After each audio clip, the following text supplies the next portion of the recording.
One minute daily விலாஸ்க்கு உங்களை வரவேற்கிறேன். ஆமாங்க, நம்ம வாழ்க்கையில் நம்ம நிறைய நேரம் எதுக்காக காத்துட்ருக்கோம் தெரியுமாங்க?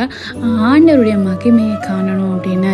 ஆண்டோடைய மகிமை காணும்போது என்னை சுற்றி இருக்கிற ஜனங்களும் ஆண்டவர் என் கூட இருக்கிறத பார்க்கணும் அப்படின்னு சொல்லி நம்ம ஆசைப்படுவோம். அதான் ஏசாயால 45 சொல்லப்படுது, கர்த்தரின் மகிமை வெளியரங்கமாகும், மாம்சமான யாவும் அதை ஏகமாய் காணும். ஆமாங்க, ஒருவேளை உங்கள் வாழ்க்கையில் ஏதோ ஒரு காரியத்துக்காக நீங்கள் காத்துட்ருக்கலாம், ரொம்ப நாளாக காத்துட்ருக்கலாம். ஆனால் இன்னைக்கு ஆண்டவர் உங்களை பார்த்து சொல்கிற காரியம் என்ன தெரியுமாங்க? ஆண்டருடைய மகிமையை நீங்கள் பார்க்க போகிறீங்க.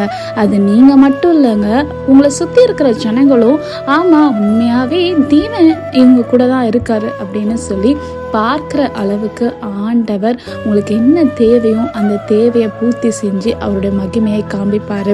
அதனால் நீங்கள் ஒரு காலம் உங்கள் விசுவாசத்தை மட்டும் விட்டுறாதீங்க, ஆண்டருடைய வார்த்தையை பிடித்து கொள்ளுங்க. நீங்கள் ஆசிரியப்படுற தெய்வம் உங்களை ஆசிரியராகாமே.